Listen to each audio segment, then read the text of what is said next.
pagi, selamat bertemu kembali dalam Ragi Renungan Pagi Firman GKI Banjarbaru untuk hari ini, hari Kamis tanggal 12 Agustus tahun 2021. Firman Tuhan yang hendak kita baca dan dengarkan Kisah Rasul pasal 6 ayat 8 sampai 15. Kisah para Rasul pasal 6 ayat 8 sampai 15. Marilah kita berdoa. Bapa Surgawi, dalam nama Tuhan Yesus, terima kasih atas hari ini. Terima kasih atas firman-Mu yang boleh kembali kami baca, kami dengarkan, kami renungkan. Ya Roh Kudus berkenan mengurapi, menolong kami dengan sukacita bergembira menyambut merenungkan firman-Mu. Dalam nama Tuhan Yesus. Amin. Kisah para Rasul pasal yang ke-6 ayat 8 sampai 15. Dengan judul perikop firman Tuhan, tuduhan terhadap Stefanus, demikian bunyinya. Dan Stefanus yang penuh dengan karunia dan kuasa mengadakan mukjizat-mukjizat dan tanda-tanda di antara orang banyak. Tetapi tampillah beberapa orang dari jemaat Yahudi yang disebut jemaat orang Libertini. Anggota-anggota jemaat itu adalah orang-orang dari Kirene dan dari Alexandria, bersama dengan beberapa orang Yahudi dari Kilikia dan dari Asia. Orang-orang itu bersoal jawab dengan Stefanus, tetapi mereka tidak sanggup melawan hikmatnya dan roh yang mendorong dia berbicara. Lalu mereka menghasut beberapa orang untuk mengatakan, kami telah mendengar dia mengucapkan kata-kata hujat terhadap Musa dan Allah. Dengan jalan demikian mereka mengadakan suatu gerakan di antara orang banyak serta tua-tua dan ahli-ahli Taurat. Mereka menyergap Stefanus, menyeretnya dan membawanya ke hadapan mahkamah agama. Lalu mereka memajukan saksi-saksi palsu yang berkata, orang ini terus-menerus mengucapkan perkataan yang menghina tempat kudus ini dan hukum Taurat, sebab kami telah mendengar dia mengatakan bahwa Yesus orang Nazaret itu akan merubuhkan tempat ini dan mengubah adat istiadat yang diwariskan oleh Musa kepada kita. Semua orang yang duduk dalam sidang mahkamah agama itu menatap Stefanus. Lalu mereka melihat muka Stefanus sama seperti muka seorang malaikat. Tuhan Yesus bersabda, yang berbahagia ialah mereka yang mendengarkan firman Allah dan yang memeliharanya. Amin. Shalom. Stefanus salah seorang dari 7 diaken yang dipilih untuk melayani meja pada saat itu. Walaupun secara khusus tugas tanggung jawabnya adalah melayani meja, artinya melayani keperluan-keperluan orang miskin, entah itu makanan, entah itu pakaian dan sejenisnya. Namun demikian Stefanus juga orang yang siap sedia oleh kuat kuasa Roh Kudus memberitakan Yesus Kristus sebagai Tuhan dan Juru Selamat.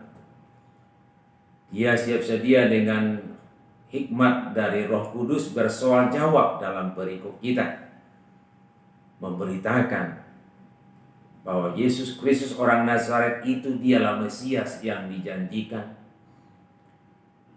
Yesus Kristus orang Nazaret dialah yang telah menghadirkan apa yang menjadi harapan, kerinduan Musa, Abraham, semua para nabi, bahwa di dalam Yesus Kristus keselamatan boleh diterima, boleh menjadi bagian dari semua orang yang percaya kepada Tuhan Yesus Kristus itu. Orang-orang Yahudi, terutama ahli-ahli Taurat, tidak mampu bersoal jawab dengan Stefanus.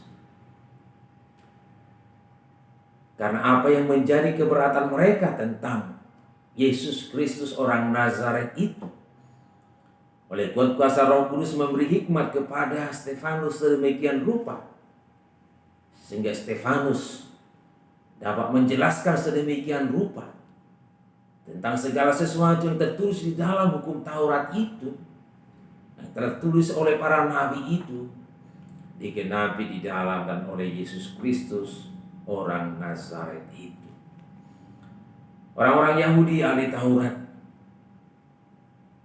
mereka sedemikian rupa menjadi marah, bahkan mereka sedemikian rupa bersekongkol, membuat tuduhan palsu, fitnahan, yang akhirnya mereka menyeret Stefanus ke hadapan mahkamah agama dengan tuduhan dan saksi palsu, di mana mereka mengatakan Stefanus ini terus-menerus mengucapkan perkataan yang menghina tempat kudus ini dan hukum Taurat. Sebab kami telah mendengar dia mengatakan bahwa Yesus orang Nazaret itu akan merubuhkan tempat ini dan mengubah adat istiadat yang diwariskan oleh Musa kepada kita. Padahal sudah sangat jelas bahwa bukan hal yang seperti itu tentunya yang disampaikan oleh Stefanus. Bahwa Stefanus bukanlah menghina tempat kudus, apalagi menghina hukum Taurat. Tapi yang ditegaskan oleh Stefanus adalah bahwa baik hukum Taurat, baik tempat kudus itu hanyalah bayang-bayang, yang kegenapannya dan penggenapannya adalah Yesus Kristus.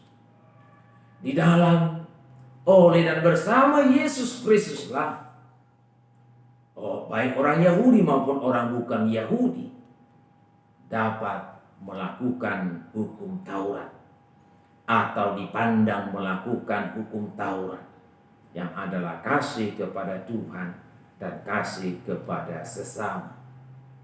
Di dalam Yesus Kristus, oleh Yesus Kristus, bersama Yesus Kristus, yang adalah bait Allah, tempat Allah berdiam sepenuhnya. Anak-anak manusia, entah itu orang Yahudi maupun bukan orang Yahudi, boleh berada di hadirat Tuhan Allah yang kudus. Bahkan semua orang yang percaya menjadi orang-orang yang kudus karena dikuduskan oleh Tuhan Yesus Kristus. Kebenaran inilah yang diputar balik oleh orang-orang Yahudi dan ahli Taurat sedemikian rupa, sehingga menuduh, memfitnah Stefanus dengan mengatakan Stefanus menghina tempat kudus, menghina hukum Taurat. Luar biasa, dalam menghadapi fitnahan sedemikian, Stefanus beroleh kekuatan dari Tuhan, beroleh topangan dari Tuhan Yesus.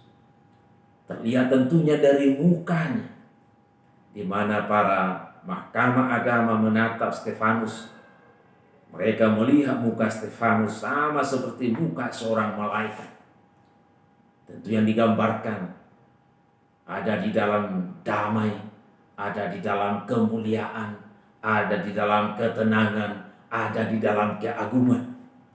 Semuanya itu tentu karena topangan Tuhan Yesus Kristus yang telah memanggil Stefanus dan mengutus Stefanus untuk menjadi saksinya. Dan Tuhan Yesus Kristus itulah juga yang menguatkan dia untuk boleh bersaksi dan tidak takut apapun yang terjadi. Biarlah kita boleh semuanya bersyukur atas kasih setia, kasih kuasa Tuhan Yesus Kristus yang telah memanggil kita semuanya juga boleh menjadi saksi bagi namanya. Biarlah apa yang telah dilakukan oleh Tuhan Yesus membuat kita boleh berani untuk boleh hadir sebagai saksi Tuhan Yesus Kristus, entah itu melalui pelayanan seperti pelayanan Stefanus sebagai seorang diaken, tapi terlebih juga kita siap sedia memberi jawab tentang iman dan pengharapan kita di dalam Yesus Kristus yang adalah Tuhan dan Juru Selamat. Di dalam Tuhan dan Juru Selamat yang satu-satunya, di dalamnya dan olehnya kita menjadi kudus, kita menjadi anak-anak Tuhan. Tuhan Yesus memberkati firman-Nya. Amin. Mari kita berdoa. Terima kasih Tuhan, kami bersyukur kembali mendengarkan firman-Mu. Engkau menggenapkan janji-Mu kepada Stefanus.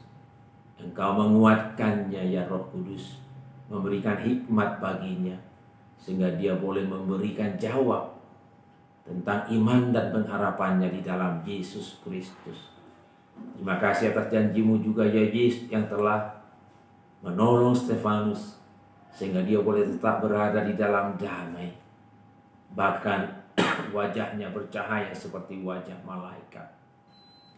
Karena apa yang dilakukan oleh Tuhan Yesus menjadi kekuatan, menjadi topangan yang nyata bagi Stefanus dalam menghadapi tuntutan dakwaan fitnahan yang sangat keji itu.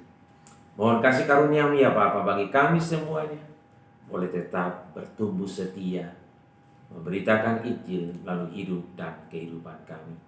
Mohon kasih karunia melingkupi kami dalam masa-masa pandemi COVID-19 ini. Terpujilah nama-Mu, dalam nama Tuhan Yesus Kristus. Amin. Shalom, sampai bertemu kembali dalam lain kesempatan. Tuhan Yesus memberkati.